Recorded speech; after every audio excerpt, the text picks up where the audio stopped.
عبادت کا معاملہ یا نیکی کا معاملہ کوئی جذباتی نہ ہو کہ جذبہ ہوا، من ہوا، آج کر لیے، پھر اس کے بعد اس عمل سے کوئی تعلق ہی نہیں۔ جوش آیا، تہجد کی نماز ہم نے 2 دن پڑھ لی، پھر تیسرے دن سے فجر کی نماز بھی غائب، صحیح نہیں ہے میرے بھائیو۔ بلکہ آپ جو عمل کر رہے ہیں اس عمل کو آپ کنٹینیو کریں، آپ اس عمل پہ کنٹینیو آپ چلیں، آپ اس پہ دوام برتیں، وہی عمل اللہ کو پسند ہے۔ من میں آیا 2 دن ظہر سے پہلے اور بعد کی سنت ہم نے پڑھ لی، پھر اس کے بعد سنتوں سے کوئی تعلق نہیں ہے۔ من میں آیا ربیع الاول کا مہینہ آیا، محبت رسول میں سرشار ہو گئے، پھر محبت رسول کیا چیز ہے نہیں ہے اس کی طرف ہمارا توجہ بھی نہیں۔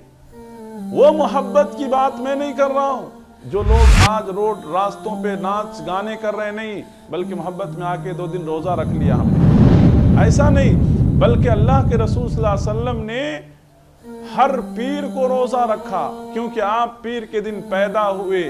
آپ صلی اللہ علیہ وسلم سے پوچھا گیا تو آپ نے کہا ہر منڈے کو آپ روزہ رکھو، اگر آپ نے روزہ رکھنے کی شروعات کی ہے تو۔ لہذا اللہ کے رسول صلی اللہ علیہ وسلم نے منع فرمایا اس کام سے، کہا یا فلاں لا تکن مثل فلاں، اے فلاں فلاں آدمی کی طرح مت ہو جا کہ جس نے چند دن اللہ کی عبادت کی پھر بعد میں عبادت سے کوئی تعلق ہی نہیں۔ آپ خیر کا کام کر رہے ہیں، نیکی کا کام کر رہے ہیں، تلاوت قرآن کر رہے ہیں، نوافل کی پابندی کر رہے ہیں، تہجد کی پابندی کر رہے ہیں، جو عمل کے بھی آپ کر رہے ہیں ہمیشگی برتیے، کنٹینیو اس کام کو کیجئے۔ آپ کنٹینیو کریں گے تو اس کا فائدہ کیا ہوگا؟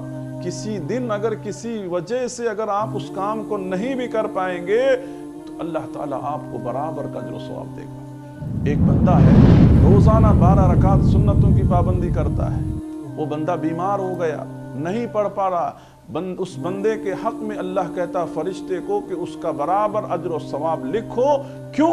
اس لیے کہ میرا بندہ جب صحیح تھا، درست تھا تو اس کی پابندی کیا کرتا تھا۔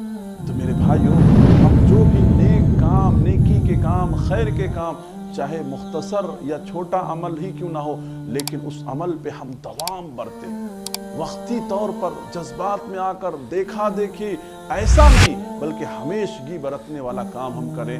اللہ سے یہی دعا ہے کہ اللہ تعالی ہم کو، آپ کو نیکی کے کاموں میں ہمیشگی برتنے کی اللہ توفیق نصیب فرما، آمین۔